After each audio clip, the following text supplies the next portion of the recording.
주몽신화. 아주 먼 옛날 하늘과 인간의 세계가 지금보다 훨씬 가까웠다고 전해지는 시대의 이야기입니다. 하늘에는 태양을 다스리는 신이 있었습니다. 이름은 해모수. 땅 아래 깊은 강에는 물의 신 하백이 있었고 그에게는 유아라는 딸이 있었습니다. 어느 날 해모수는 강가에서 유아를 보게 됩니다. 햇빛처럼 눈부시고 물결처럼 고요한 모습이었습니다. 잠시 머문 만남이었지만 이 만남은 평범하지 않았습니다.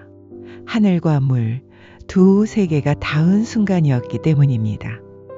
하지만 하백은 이를 달가워하지 않았습니다. 하늘의 신과의 결합은 질서를 어기는 일이라 여겼기 때문입니다. 결국 유아는 강에서 쫓겨나 인간 세상을 떠돌게 됩니다. 유아가 닿은 곳은 부여였습니다. 부여의 왕, 금화왕은 그녀에게서 범상치 않은 기운을 느끼고 궁으로 들입니다. 그러나 그 뒤 이상한 일이 벌어집니다. 유아가 햇빛을 받아 아이를 잉태한 것입니다. 그리고 태어난 것은 아이가 아닌 하나의 알이었습니다. 알이라고? 사람이 아니라 괴물 아니겠느냐? 사람들은 두려워했고 왕은 알을 버리라고 명합니다. 들판에 내놓고 짐승 앞에 던져버립니다. 그런데 이상하게도 맹수는 알을 해치지 않았고 새들은 날개로 덮어 보호했습니다. 결국 알은 다시 유아의 곁으로 돌아옵니다. 그리고 그 알에서 한 사내 아이가 태어납니다. 아이는 자라면서 유난히 활을 잘 썼습니다. 한 번 쏘면 반드시 맞췄고 사람들은 그를 이렇게 불렀습니다. 주몽. 활을 잘 쏘는 사람이라는 뜻이었습니다. 하지만 뛰어난 재능은 곧 위협이 됩니다. 부여의 왕자들은 주몽을 두려워하기 시작합니다. 저 아이를 그냥 두면 언젠가는 이 나라를 넘보게 될 거야. 사냥터에서도 훈련장에서도 왕자들은 끊임없이 주몽을 곤란하게 만듭니다. 그러나 주몽은 늘 담담히 이를 이겨냅니다. 그러자 시기와 질투는 마침내 죽이려는 마음으로 바뀝니다. 이 사실을 먼저 알아챈 사람은 어머니 유아였습니다. 이곳은 내가 머물 곳이 아니다. 지금 떠나야 한다. 주몽은 몇몇 뜻을 함께하는 이들과 조용히 부여를 떠납니다. 그 길에서 한 필의 말이 다가옵니다. 평범한 말이 아니었습니다. 주몽을 보자 스스로 고개를 숙이고 그를 주인으로 받아들인 명마였습니다. 하지만 도망은 쉽지 않았습니다. 부여의 군사들이 곧 추격해오고 있는 것입니다. 뒤에서는 말발굽 소리가 점점 가까워지고 있었습니다. 부여의 군사들입니다. 숲을 벗어나자 더 이상 숨을 곳도 없었습니다. 그리고 그들 앞에 나타난 것은 넓고 깊은 강이었습니다. 물살은 거셌고 강 건너편은 아득히 멀어 보였습니다. 누군가 숨을 삼키며 말합니다. 여기까지인 것 같습니다. 말들은 강가에서 발을 멈춥니다. 더 이상 앞으로 나아갈 수 없었습니다. 그 순간 뒤에서 들려오는 함성. 도망칠 수 없다. 강을 넘기 전에 잡아라. 동료들의 얼굴이 굳어갑니다. 누군가는 칼자루를 쥔 손에 힘을 주고 누군가는 고개를 떨굽니다. 주몽은 말에서 내려 조용히 강가에 섭니다. 잠시 아무 말도 하지 않습니다. 물소리만 흐릅니다. 그리고 고개를 들어 하늘을 향해 말합니다. 나는 하늘의 아들이다. 목소리는 크지 않았지만 흔들림이 없었습니다. 잠시 후 다시 말합니다. 그리고 이 강의 신의 외손이다. 이곳에서 쓰러질 운명이 아니라면 길을 열어다오. 그 순간 강물이 흔들리기 시작합니다.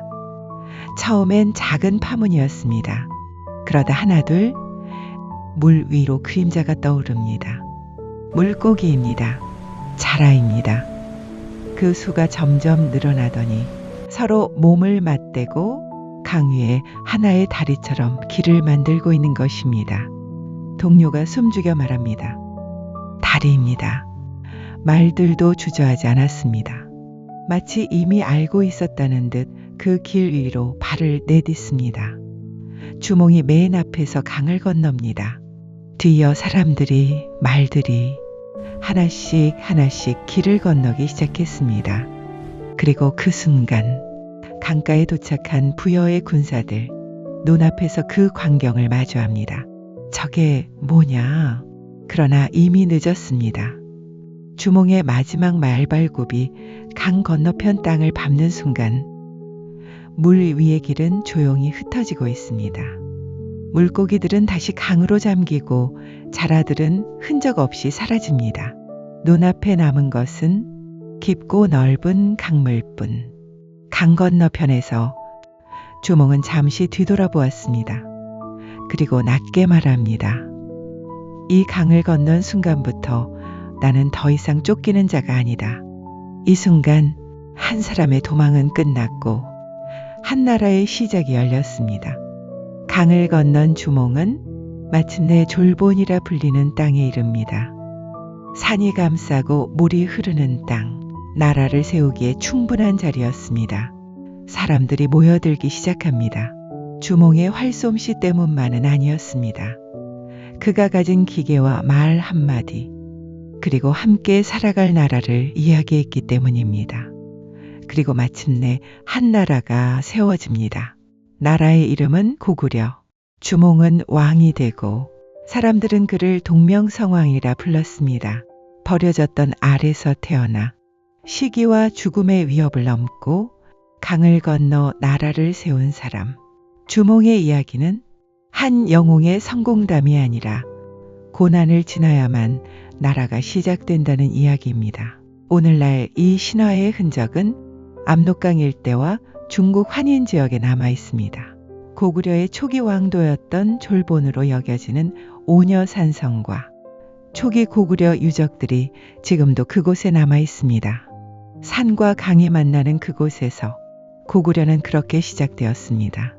하늘에서 시작된 한 사람의 운명이 인간의 나라로 이어지는 하나의 역사가 된 것입니다. 박혁것의 탄생 전설. 아주 먼 옛날 옛 조선이 무너진 뒤 그 유민들이 남쪽으로 내려와 산과 산 사이 골짜기에 흩어져 살고 있었습니다. 이 지역은 훗날 진안이라 불렸고 그 안에서 알천 양산촌, 돌산 고어촌, 취산 진지촌, 무산 대수촌, 금산 가리촌, 명월산 고야촌이라 불리는 6마을이 형성되어 있었습니다. 각 마을에는 촌장이 있었지만 6촌을 아우르는 임금은 없었습니다. 어느 날 촌장들 사이에서 이런 말이 오갑니다. 백성들의 마음이 흩어지고 있어. 각 촌이 따로 움직이니 다툼이 생길 수밖에 없소. 덕 있는 일을 세워 하나로 다스려야 하지 않겠소. 이에 기원전 69년 3월 초하루 6촌의 촌장들이 자제들을 거느리고 알천 언덕에 모였습니다. 서로를 바라보며 말합니다. 오늘은 이 땅의 앞날을 정하는 날이요. 하늘의 뜻이 있다면 반드시 드러날 것이요. 그때 남쪽을 바라보던 이들 앞에 양산 아래 나정 곁으로 이상한 빛이 내려왔습니다. 번개처럼 땅을 비추는 붉은 기운에 누군가 말합니다. 보시오, 저 빛을. 분명 예사로운 징조가 아니오. 그 중심에는 흰 말 한 필이 무릎을 꿇고 하늘을 향해 울고 있었습니다. 촌장들이 다가가자 말은 길게 울음소리를 내고는 하늘로 올라가 사라졌습니다. 말이 하늘로 올랐소. 그렇다면 저 자리에 남은 것은 무엇이오? 그곳에는 자줏빛을 띤 큰 알 하나가 놓여 있었습니다. 촌장들은 잠시 서로를 바라보다 말합니다. 하늘이 내린 것이니 열어보아야 하오. 알을 깨자 사내아이가 나왔습니다. 얼굴은 단정하고 눈빛은 맑았으며 몸에서는 은은한 빛이 났습니다. 사람들 사이에서 말이 오갑니다. 아이에게서 빛이 나는구려. 보통 아이가 아니오. 아이를 동천에서 씻기자 빛이 더욱 또렷해졌다고 전해지며 이는 신성한 존재임을 드러내는 징조로 받아들여졌습니다. 아이는 고 촌장 소벌공에게 맡겨져 길러졌습니다. 시간이 지나자 사람들은 말합니다. 나이는 어리나 말과 행동이 남다르오. 백성의 사정을 먼저 살피는구려. 결국 6촌의 촌장들이 뜻을 모아 말합니다. 이 아이야말로 6촌을 하나로 묶을 임금이요. 이렇게 13살이 되던 해 아이는 촌장들의 합의로 왕으로 추대됩니다. 이름을 혁거세라 하였는데 밝게 빛나 세상에 머문다는 뜻이 담긴 이름이었습니다. 또 사람들이 말합니다. 태어난 알이 표주박과 닮았소. 우리 진안에서는 표주박을 박이라 부르지 않소. 이리하여 성을 박이라 하게 되었다고 전해집니다. 이는 한 개인의 혈통을 강조하기보다 새 왕이 6촌 모두의 공적인 추대로 세워졌음을 드러내는 상징으로 이해됩니다. 왕이 즉위한 뒤에도 사람들의 말은 이어집니다. 하늘이 내린 임금이라면 배필 또한 하늘과 땅이 맺어주어야 할 것이요. 이 무렵 아령정 오물에서 계룡이 나타나고 그로부터 아령이 태어났다는 이야기가 전해집니다. 사람들은 말합니다. 임금은 하늘의 징조에서 태어났고 왕비는 땅의 기운에서 나왔구려. 두 사람의 혼인은 왕권의 정당함과 나라의 안정을 상징하는 일로 받아들여졌습니다. 혁거세는 6촌을 두루 다니며 백성들의 삶을 살피고 농사를 장려하며 다스렸다고 전해집니다. 외와 낭랑의 세력이 이 땅을 넘보았다는 기록도 있으나 실제 충돌보다는 덕으로 다스리는 나라라는 인식이 퍼져 물러났다고 전해질 뿐입니다. 세월이 흘러 혁거세는 오랜 기간 나라를 다스린 뒤 세상을 떠났고 그의 죽음 또한 신성한 존재의 귀환으로 서술됩니다. 이후 머리와 사지를 나누어 장사 지냈다고 하여 오늘날 사릉과 오릉의 전승으로 이어집니다. 이 이야기는 신라가 단순한 부족 집단이 아니라 6촌의 합의와 제의적 정당성을 바탕으로 성립된 국가였음을 보여주는 건국 서사로 전해집니다. 오늘날 경주에는 혁거세 탄생지로 전해지는 나정이 우물 형태로 남아있으며 그 주변은 신성 공간으로 보존되어 있습니다. 또한 경주 오릉은 신라 시조와 그 일족을 기리는 장소로 관리되고 있고 이는 혁거세 신화가 전설에 머무르지 않고 신라 왕조의 공식 기원 인식으로 계승되었음을 보여줍니다. 설문대할망, 한라산을 낳은 여신. 아득한 옛날, 아직 제주가 섬으로 불리기 전의 이야기입니다. 하늘과 땅, 바다의 경계가 지금보다 훨씬 느슨하던 시절, 세상에는 인간의 눈으로는 가늠할 수 없는 존재들이 있었습니다. 그 중에서도 가장 크고 가장 강대한 여신이 있었으니 사람들이 훗날 설문대할망이라 부르게 된 존재입니다. 설문대할망은 단순한 땅의 수호신이 아니었습니다. 그녀는 땅을 만들고 산을 세우고 섬의 형상을 빚은 창조의 여신이었습니다. 제주 사람들은 오래전부터 이 땅의 모든 시작을 그녀에게서 찾았습니다. 설문대할망의 몸집은 상상을 초월하였습니다. 아무리 깊은 바다라 하여도 그녀에게는 무릎을 적실 만큼밖에 되지 않았고 드넓은 제주 땅은 그녀가 몸을 누일 수 있는 자리였습니다. 한라산은 그녀에게 산이 아니라 잠시 몸을 기대는 의자이자 베개에 불과하였습니다. 설문대할망이 제주를 만들기 시작했을 때 세상은 아직 거칠었습니다. 그녀는 땅속 깊은 곳에서 흙과 돌을 퍼올려 한라산을 쌓았습니다. 한 삽 한 삽 옮길 때마다 흙이 손가락 사이로 떨어졌는데 그 흘린 흙들이 굳어져 지금의 오름이 되었다고 전해집니다.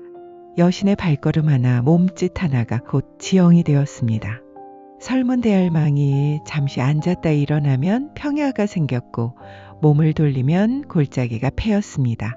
제주 곳곳의 기암괴석과 독특한 지형들은 그렇게 그녀의 흔적으로 남았습니다. 어느 날 설문대할망은 한라산 정상에 걸터앉아 하늘을 바라보았습니다. 그러나 꼭대기가 거칠고 불편하였습니다. 그녀는 잠시 생각하다가 산의 윗부분을 뜯어 던졌습니다. 그 움푹 파인 자리가 훗날 백록담이 되었고 날아간 파편은 바다를 건너 삼방산이 되었다고 전해집니다. 설문대할망은 그렇게 제주 땅을 다 빚은 뒤 사람들을 내려 살게 하였습니다. 사람들은 바람과 돌과 바다 속에서 살아가며 이 거대한 여신을 두려움과 경외로 함께 섬겼습니다. 이 땅은 너희가 살아갈 곳이다. 여신의 목소리는 천둥처럼 울렸다고 합니다. 사람들은 머리를 조아리며 대답했습니다.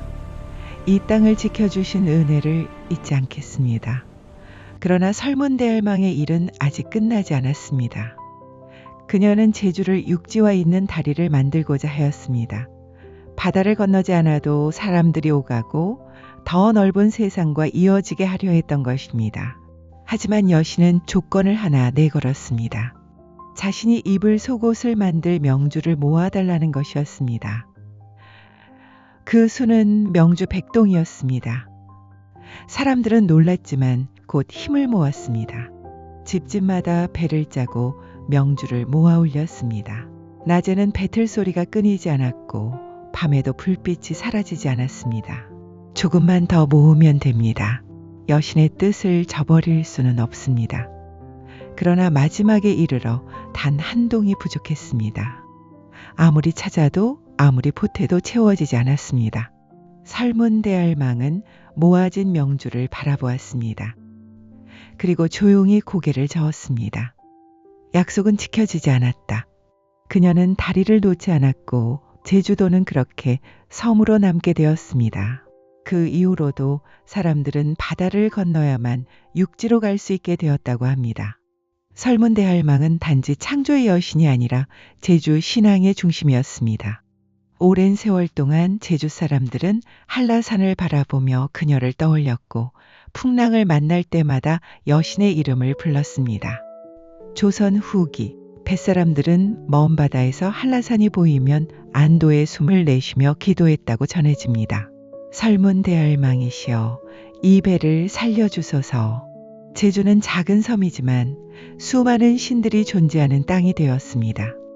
그 가운데에서도 가장 높이 받들어진 존재가 바로 설문대할망이었습니다.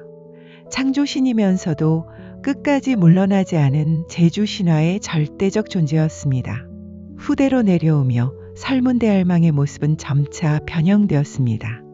할망이라는 호칭이 문자 그대로의 노파 이미지로 오해되며 젊고 강대한 여신의 원형은 흐려졌습니다. 더 나아가 본래 전승과 무관한 이야기들이 덧붙여지며 신격이 낮춰지기도 했습니다. 그러나 제주 사람들의 기억 속에서 설문대할망은 여전히 다릅니다. 한라산을 낳고 오름을 흩뿌리고 섬 하나를 몸으로 빚어낸 위대한 여신으로 남아 있습니다. 빙하기의 끝, 바다가 차오르고 땅이 잠긴 뒤에도 바다 한가운데 우뚝 솟은 한라산은 사람들에게 말없이 전하고 있습니다. 이 산은 누군가의 작품이며 이 섬은 신의 몸에서 태어났다는 것을, 그리고 오늘날에도 제주에 서서 한라산을 바라보면 사람들은 알 수 없는 경애를 느끼게 됩니다. 그 감정의 이름이 바로 설문대할망입니다. 단군 신화, 아주 먼 옛날 사람들은 아직 나라를 이루지 못하고 부족마다 흩어져 살고 있었습니다. 힘센 자가 약한 자를 해치고 굶주림과 추위가 늘 곁에 있던 때입니다. 그때 하늘에는 환인이라 불리는 존재가 있었습니다. 환인은 하늘의 질서를 맡아보는 이로 인간 세상을 늘 굽어보고 있었습니다. 그는 인간들이 서로 다투고 괴로워하는 모습을 보며 오래도록 생각하였습니다. 이대로 두어도 되는 것인가? 하늘의 뜻이 땅에 닿지 못하고 있으니 인간의 세상은 늘 어지럽구나. 환인에게는 아들이 하나 있었습니다. 이름은 환웅이었습니다. 환웅은 하늘에서 자라며 천재의 이치를 배웠으나 마음은 늘 인간 세상에 머물러 있었습니다. 그는 인간이 서로 돕고 살아갈 수 있는 세상을 꿈꾸었습니다. 어느 날 환웅이 아버지 환인에게 말하였습니다.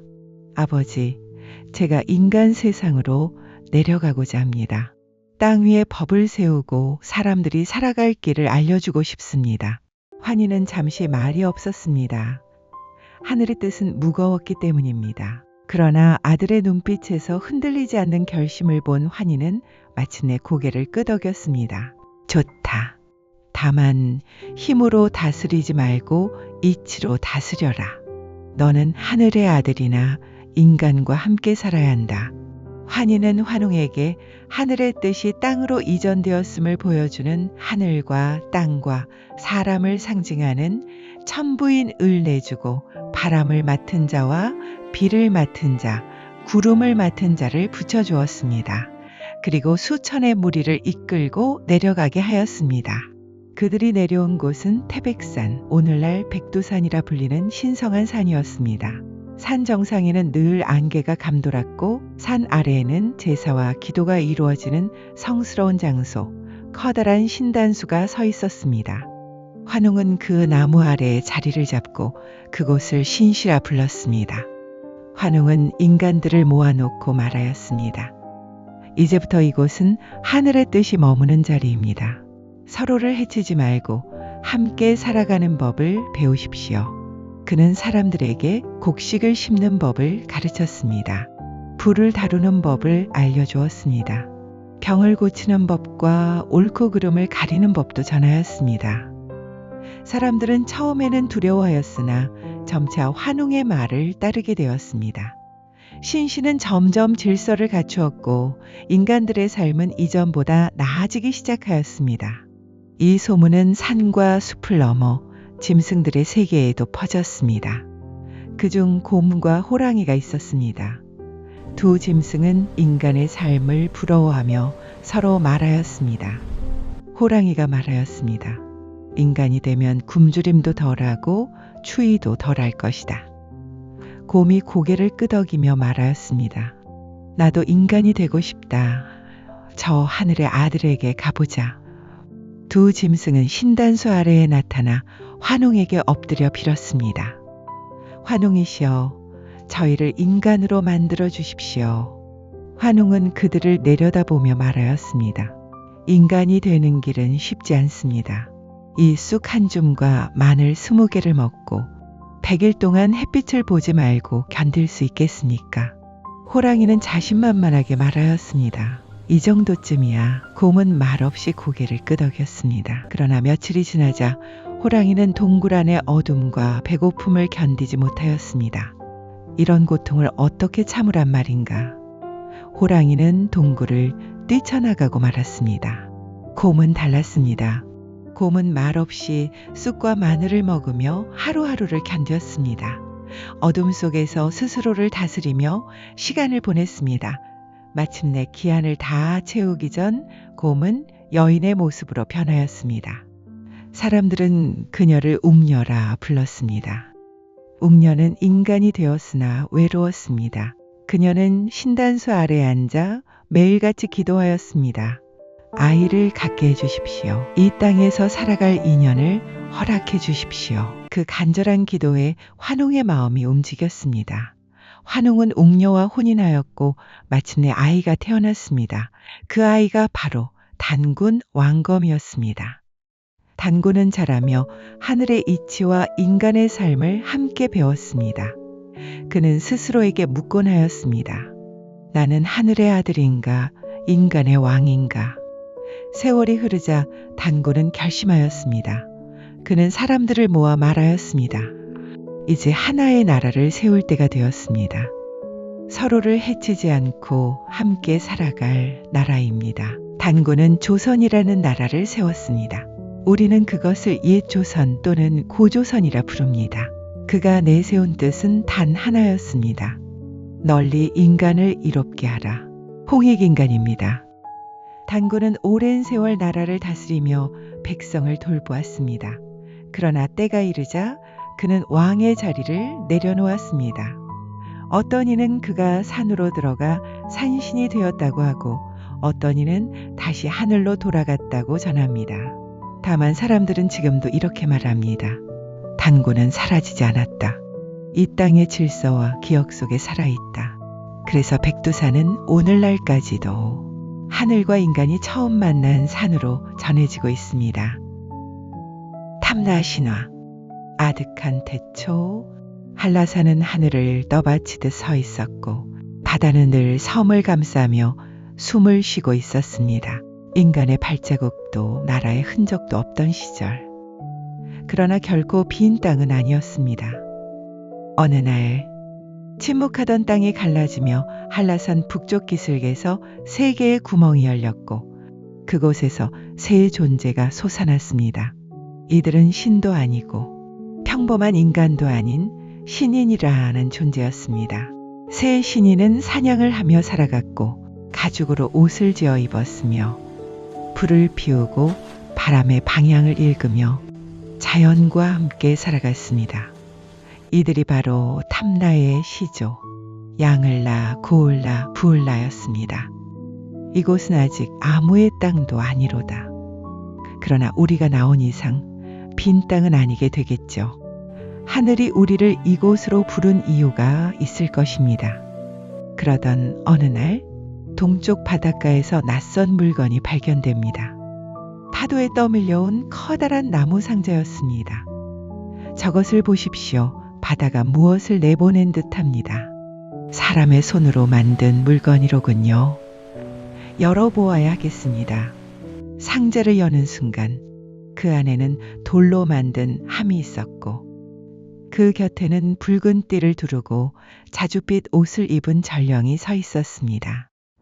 함 안에는 푸른 옷을 입은 새 여인과 말과 소 그리고 곡식의 씨앗이 담겨 있었습니다.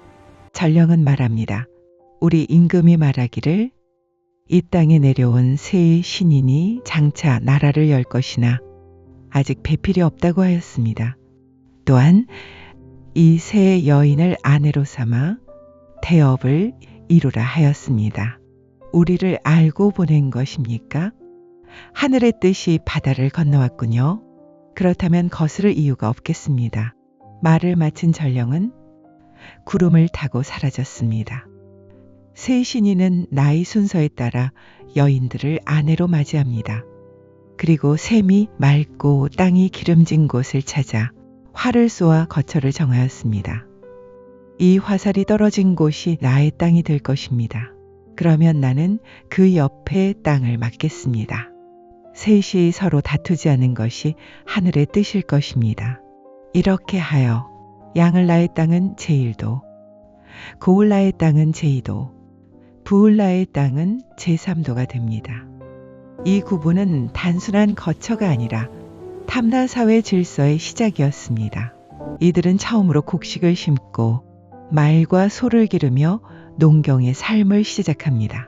하소는 번성했고 공동체는 점차 나라의 형태를 갖추게 됩니다. 사람들은 이 나라를 탐나라 불렀습니다. 탐나는 단순한 부족 사회가 아니었습니다. 이 섬에는 분명히 왕 혹은 군주에 해당하는 통치자가 존재했고 외부 세계와 교류하며 조공과 책봉의 질서를 이해하는 정치체제였습니다. 세월이 흐르며 세시조의 후손들은 각기 계통을 유지하게 됩니다. 고을라의 후손은 고씨, 양을라의 후손은 양씨, 부을라의 후손은 부씨가 되었습니다. 세시조가 처음 솟아났던 자리, 땅의 새 구멍은 신성한 장소로 보존되었습니다. 사람들은 이곳을 삼성혈이라 불렀습니다. 우리는 같은 곳에서 나왔습니다. 그러니 서로 다를 수 있어도 근원은 하나입니다. 삼성혈은 우리 모두의 시작을 알리는 곳입니다.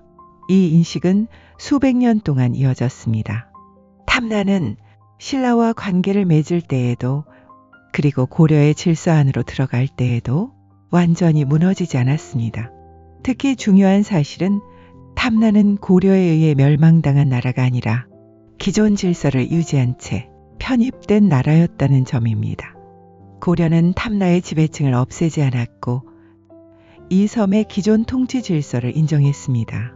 그리고 그 질서에 성씨와 관직이라는 이름을 부여했습니다. 이때 제주 성씨가 확정됩니다.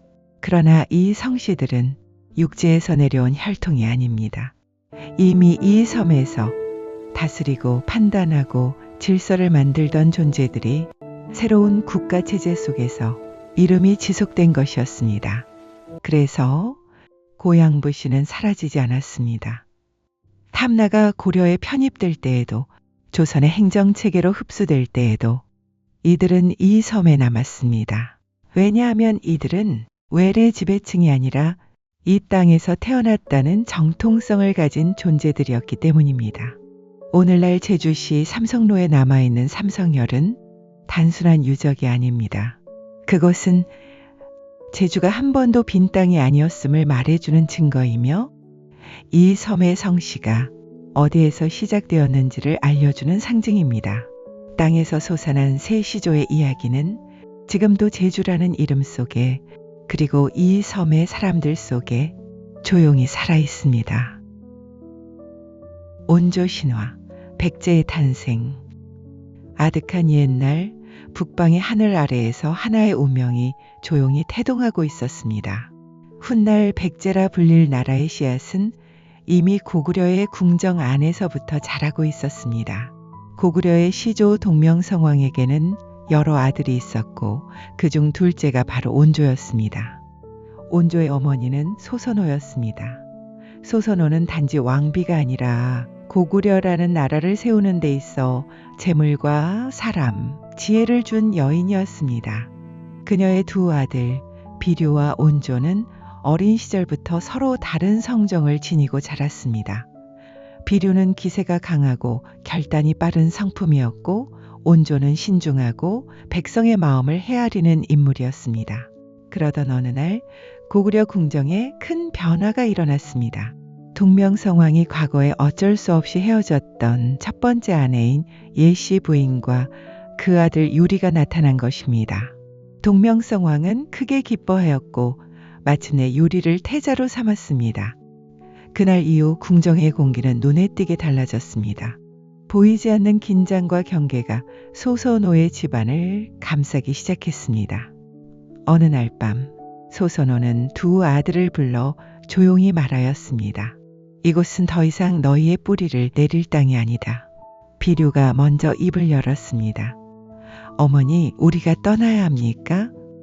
그래야 한다. 살아남기 위해서다. 온조는 잠시 침묵하다가 조심스럽게 물었습니다. 아버지께서는 우리를 막지 않으실까요? 소선호는 고개를 저었습니다. 왕은 나라를 선택해야 한다. 이렇게 하여 소선호와 비류, 온조는 뜻을 같이 하는 신하들과 함께 남쪽으로 길을 떠났습니다. 그 수는 많지 않았으나 모두가 결연한 얼굴을 하고 있었습니다. 그 여정은 결코 평탄하지 않았습니다. 강을 건너고 산을 넘으며 아직 이름조차 없는 땅을 지나야 했습니다. 그러나 온조는 걸음을 멈추지 않았습니다. 그는 늘 앞에서 지형을 살피고 백성들의 상태를 물었습니다. 어느 날 일행은 한강 유역에 이르렀습니다. 넓은 물줄기와 비옥한 평야 그리고 사방을 둘러싼 천혜의 지형을 본 온조는 그 자리에 오래 서 있었습니다. 온조가 말하였습니다. 이곳은 사람이 살아갈 땅입니다. 신하 중 한 사람이 고개를 끄덕이며 대답했습니다. 강이 깊고 땅이 기름집니다. 비류는 잠시 주변을 둘러보다가 말했습니다. 바다와는 멀군. 결국 형제는 다른 길을 선택하였습니다. 비류는 서쪽의 미추홀로 향하였고 온조는 위례성에 머물렀습니다. 기원전 18년 온조는 위례성의 도읍을 정하고 나라를 세웠습니다. 나라의 이름은 십제였습니다. 10사람이 100사람을 돕는다는 뜻이 담긴 이름이었습니다. 백성들은 스스로 온조를 따랐고 그 수는 날로 늘어났습니다. 온조는 왕이 되었으나 사치를 멀리하였습니다. 그는 늘 말하였습니다. 나라의 기둥은 백성입니다. 또 다른 신하가 물었습니다. 성부터 높이 쌓을까요? 온조는 고개를 저었습니다. 먼저 밭을 갈게 하십시오. 반면 미추홀로 간 비류의 선택은 달랐습니다. 그 땅은 습하고 물이 짰으며 사람들이 살기에 적합하지 않았습니다. 백성들의 불만은 쌓여갔고 결국 비류는 위례성으로 돌아와 온조의 나라를 보게 되었습니다. 비류는 말없이 성 안을 둘러보았습니다. 웃음 짓는 백성들, 안정된 집과 밭을 본 그는 깊은 한숨을 내쉬었습니다. 내가 잘못 선택했구나. 그 후 비류는 세상을 떠났고 그의 신하들은 모두 온조에게 귀속되었습니다. 온조는 이들을 받아들이며 나라 이름을 백제라 고쳤습니다. 많은 백성이 즐겨 따랐기에 백가지가 함께 나아간다는 뜻이었습니다. 온조는 즉위 이후 끊임없는 주변 위협에 맞서야 했습니다. 북쪽에서는 말갈이 침입하였고 낭랑은 백제의 성장을 경계하였습니다. 말갈이 국경을 넘었을 때 그는 직접 기병을 이끌고 전장에 나섰습니다. 백성들은 그 모습을 보며 말하였습니다. 왕이 우리와 함께 싸운다. 낭랑태수가 사신을 보내 성을 허물라고 요구했을 때도 온조는 물러서지 않았습니다. 요새를 만들어 나라를 지키는 일은 당연한 일이라며 거절하였습니다. 이 일을 계기로 낭랑과 백제의 관계는 악화되었습니다. 그러나 온조는 전쟁만을 아는 왕이 아니었습니다. 그는 농업을 장려하고 백성들을 직접 찾아다니며 위로하였습니다. 가뭄이 들었을 때는 제단을 쌓아 하늘과 땅에 제사를 올렸고 흉년이 들었을 때는 스스로 잘못을 돌아보았습니다. 어느 해 신하가 물었습니다. 왕께서는 왜 늘 백성 곁에 계십니까? 온조는 조용히 답하였습니다. 왕은 백성 위에 있지 않습니다. 마침내 온조는 마한을 병합하며 나라의 기틀을 완성하였습니다. 그러나 그는 끝까지 스스로를 정복자라 부르지 않았습니다. 그에게 백제는 빼앗은 나라가 아니라 사람들이 모여 만든 공동체였습니다. 임종을 앞두고 온조는 맏아들 다루를 불러 말하였습니다. 나라를 넓히는 것보다 지키는 것이 더 어렵다. 다루가 고개를 숙이며 대답했습니다. 아버지의 뜻을 잊지 않겠습니다. 기원전 28년 2월 온조왕은 조용히 세상을 떠났습니다. 그러나 그가 세운 나라는 700년 가까이 이어졌고 백제라는 이름은 역사 속에 깊이 새겨졌습니다. 오늘날 백제의 모습은 사라진 왕국이 아니라 그 땅 위에 남아 있습니다. 서울의 한강 유역과 풍납토성, 몽촌토성, 그리고 공주와 부여의 남은 유적들은 온조가 선택했던 터전이 실제 역사였음을 말해줍니다.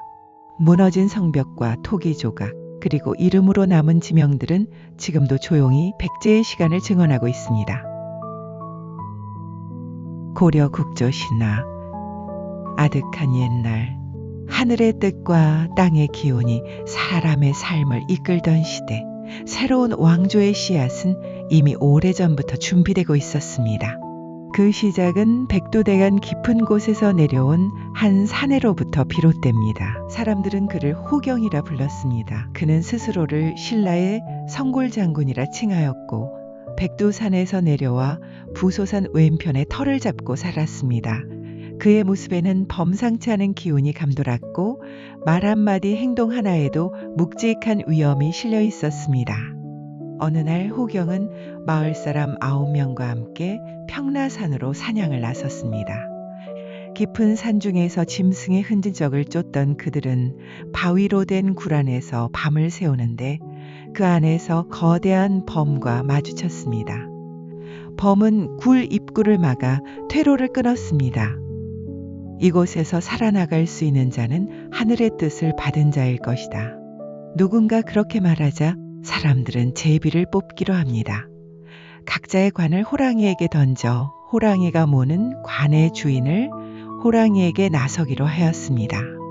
호랑이는 망설임 없이 호경의 관을 물었습니다. 내가 나가겠다. 호경은 담담히 호랑이가 있는 굴 앞으로 나섰습니다. 그러나 그가 한 발을 내딛는 순간 범은 연기처럼 사라지고 굴은 무너졌습니다. 안에 있던 이들은 모두 생을 마쳤고 호경만이 홀로 남았습니다. 호경은 죽은 이들을 위해 제를 올리기 전 먼저 산신에게 제사를 드립니다. 그때 산속 안개 사이에서 한 여인이 모습을 드러냅니다. 나는 이 산을 지키는 산신이다. 어찌하여 이곳에 나타나셨습니까? 과부로 오래 지내다 보니 당신과 부부의 연을 맺고자 한다. 그 말이 끝나자마자 호경과 산신은 자취를 감추었고 이 일을 본 평나군 사람들은 놀라 사당을 세워 호경을 대왕으로 받들었습니다. 산의 이름도 구룡산으로 고쳐 불렀습니다. 그러나 호경의 이야기는 거기서 끝나지 않았습니다. 그는 옛 아내를 잊지 못해 밤마다 꿈처럼 찾아왔고 그 인연으로 아들 강충이 태어납니다. 강충은 성장하여 구치여와 혼인하고 오관산 마가갑에 자리를 잡습니다. 그러던 중 한 풍수인이 찾아옵니다. 이 땅은 아직 잠들어 있습니다. 어찌해야 합니까? 마을을 산 남쪽으로 옮기고 소나무를 심으십시오. 그러면 사만을 통합할 인물이 이 땅에서 태어날 것입니다. 강충은 마을을 새로 옮기고 그곳에 소나무를 심었습니다. 이름도 송악으로 바꾸었습니다. 소나무는 뿌리를 내렸고 땅의 기운도 달라졌습니다. 강충에게는 두 아들이 있었습니다. 장남 이재권과 차남 보육입니다. 보육은 세속을 떠나 중이 되어 지리산에서 불도를 닦다가 다시 마가갑으로 돌아옵니다. 어느 날 그는 기이한 꿈을 꿉니다. 내가 공룡에 올라 남쪽을 향해 오줌을 누었는데 천지가 가득 찼다. 이 말을 들은 형 이재건은 잠시 생각하더니 말합니다. 하늘을 떠받칠 인물이 태어날 징조다. 그리고 자신의 딸 덕주를 보육에게 줍니다. 덕주에게서 두 딸이 태어났고 그중 둘째가 진이었습니다. 진이가 장성하던 무렵 언니가 다시 꿈을 꿉니다. 오간산에 올라앉아 눈오줌이 세상에 가득 찼다. 진이는 그 꿈을 듣고 말합니다. 그 꿈을 나에게 파시오. 꿈은 사고 팔 수 있는 것이 아니었지만 언니는 그 꿈을 진이에게 넘깁니다. 그 무렵 바다를 건너온 한 귀인이 송악에 머물게 됩니다. 그는 보육의 집에 머물게 되는데 그 귀인은 훗날 당나라의 숙종이 됩니다. 어느 날 그는 두 딸에게 옷을 꿰매달라 부탁합니다. 누가 이 옷을 꿰매겠는가? 언니가 문지방을 넘자마자 코피를 쏟고 물러났고 진이가 대신 나섭니다. 두 사람은 한 달을 함께 지내게 되었고 이내 태기가 있게 되었습니다. 귀인은 떠나며 말합니다. 아들을 낳거든 이것을 주어라. 그는 활과 화살을 남깁니다. 그렇게 태어난 아이가 작재권입니다. 작재권은 16이 되자 활을 들고 나섰습니다. 그의 솜씨는 신묘하여 사람들은 그를 신궁이라 불렀습니다. 그는 자신의 아버지를 찾기 위해 중국으로 가는 바다를 건넙니다. 어느 곳에 이르자 배가 더 이상 나아가지 않게 됩니다. 뱃사람들이 점을 치더니 고려 사람을 배에서 내리게 해야 한다고 하였고 작재권은 홀로 바다에 남게 되었습니다. 그때 서해 용왕이 나타나 작재권에게 부처로 변신하면서 자신을 괴롭히는 괴물 여우를 물리쳐 달라고 하였습니다. 이 괴물을 없애주면 소원을 들어주겠다. 활을 잘 쏘았던 작재권은 단 한 발로 여우를 쓰러뜨립니다. 용왕은 다시 말합니다. 천자인 아버지를 만나겠느냐 아니면 보물을 가지고 돌아가겠느냐. 작재권은 잠시 생각한 뒤 답합니다. 저는 동방의 임금이 되고 싶습니다. 용왕은 고개를 저으며 말합니다. 그 일은 세대를 더 거쳐야 가능하다. 대신 그는 용왕의 딸 저민이를 아내로 맞이하게 되었습니다. 작재건과 아내 저민이는 용궁에서 얻어온 돼지를 데리고 나와 돼지가 들어누운 곳을 터전으로 삼아 만월대 북쪽 송악산 기슭에 자리를 잡았습니다. 여기가 우리가 살 곳이다. 그러다가 저민이가 용궁으로 가는 장면을 작재건이 엿보는 바람에 저민이는 용이 되어 영영 가버리고 말았습니다. 금기를 어겨 저민이가 떠나간 이후 작재건은 속리산으로 들어가 불경을 읽다 생을 마칩니다. 용왕의 딸인 저민이가 낳은 네 아들 중 마지가 용건이었습니다. 용건은 길을 가다가 꿈에서 배필이 되기로 약속하였던 몽부인을 만나 혼인하였습니다. 용건은 몽부인과 송악산 옛집에서 살게 됩니다. 그때 도선이라는 대사가 찾아옵니다.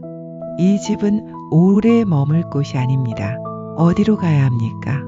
이곳에 새 터를 잡으십시오. 하늘의 뜻이 모이는 자리입니다. 그곳은 바로 송악산 남쪽에 위치한 훗날 고려 별궁인 영경궁의 봉원전터였으며 바로 고려 왕조의 궁궐인 만월대의 한 부분에 위치한 곳이었습니다. 용권은 그 말을 따르고 그곳에서 아들을 얻습니다. 그 아이의 이름은 왕건이었습니다. 왕건이 17이 되던 해 다시 그 도선대사가 나타나 말합니다.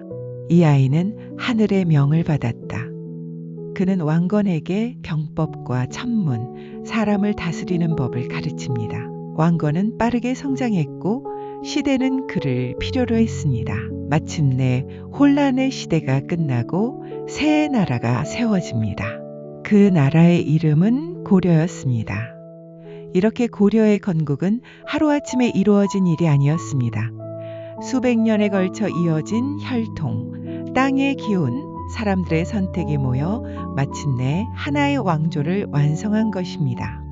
고려 건국 시기가 이미 신화시대가 아니었기 때문에 하늘에서 내려온 왕이 아니라 하늘과 땅, 인간의 뜻이 함께 빚어낸 왕으로서 정통성을 표현하였으며 그가 바로 왕건이었습니다. 오늘날에도 왕건이 만든 고려의 흔적은 곳곳에 남아 있습니다. 개성 일대에는 고려 궁성터와 왕건릉으로 전해지는 혈릉이 남아 있으며 송악산과 그 주변 지명은 여전히 건국 설화의 기억을 품고 있습니다. 또한 개경이라는 이름과 한반도 곳곳에 송악 관련 지명들은 고려를 세운 왕건의 출발점을 지금까지 전하고 있습니다. 조선 국조신화, 아주 먼 옛날의 이야기로 시작합니다. 그러나 이 이야기는 하늘에서 떨어진 신의 계보가 아니라 국경의 땅에서 사람과 시간이 겹겹이 쌓이며 만들어진 역사입니다. 조선의 개국은 어느 날 갑자기 한 장수의 야망으로 이루어진 일이 아니었고 한 왕의 결단만으로 시작된 나라 또한 아니었습니다. 그것은 고려의 동북 변경, 바람이 거칠고 경계가 흔들리던 땅에서 4대에 걸쳐 다져진 삶 위에 마침내 6세대가 차례로 이어지며 완성된 긴 준비의 이야기였습니다. 이 이야기에 처음에 서 있는 이는 목조 이한사입니다. 그는 고려 말 동북면에서 사람을 모으고 땅을 다스리던 인물이었습니다. 이곳은 훗날 쌍성 총관부라 불린 지역으로 고려와 원, 여진의 세력이 뒤엉켜 있던 경계의 땅이었습니다. 주변에서는 그에게 이렇게 묻곤 했습니다. 왜 굳이 이 험한 변방을 떠나지 않으십니까? 이한사는 조용히 대답하였습니다. 여기가 나라의 끝이 아니라 나라를 지키는 문이기 때문이다. 그의 아들 익조 이행리는 아버지의 뜻을 이어받았습니다.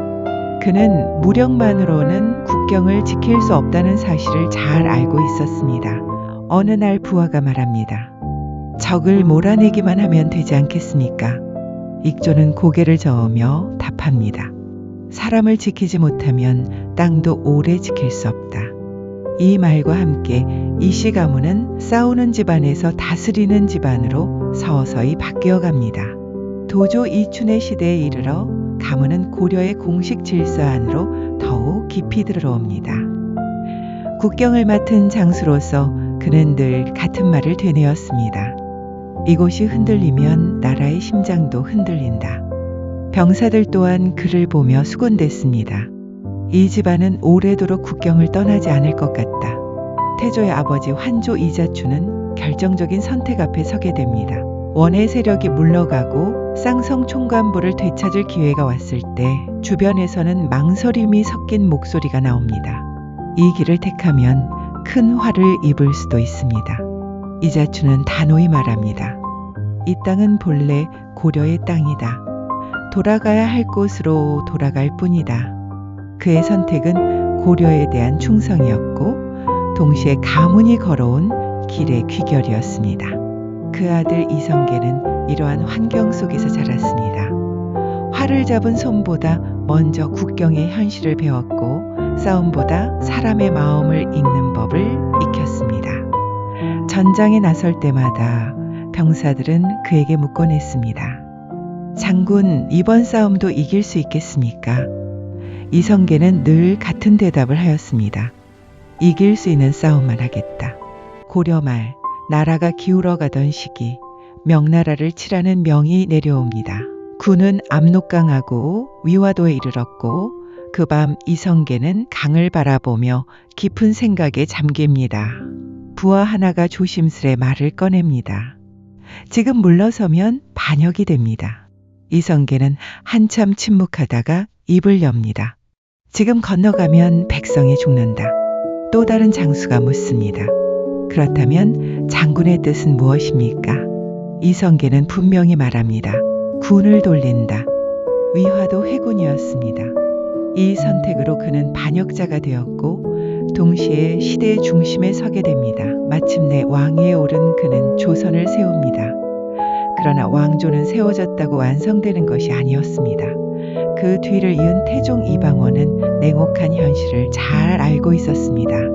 신하들이 우려를 표하자 그는 이렇게 말합니다. 나라를 열었으면 이제는 붙들어야 한다. 또 한 번 이렇게 덧붙입니다. 법과 권력이 없으면 왕조는 오래가지 못한다. 세종의 시대에 이르러 이 모든 역사는 노래로 정리됩니다. 신하들이 묻습니다. 어찌하여 역사를 노래로 남기려 하십니까? 세종은 답합니다. 사람의 마음에 오래 남는 것은 기록이 아니라 노래다. 목조에서 익조, 도조, 환조, 태조, 태종에 이르는 6세대는 6마리의 용이 되어 하늘로 오릅니다. 이것이 용비어 청가였습니다.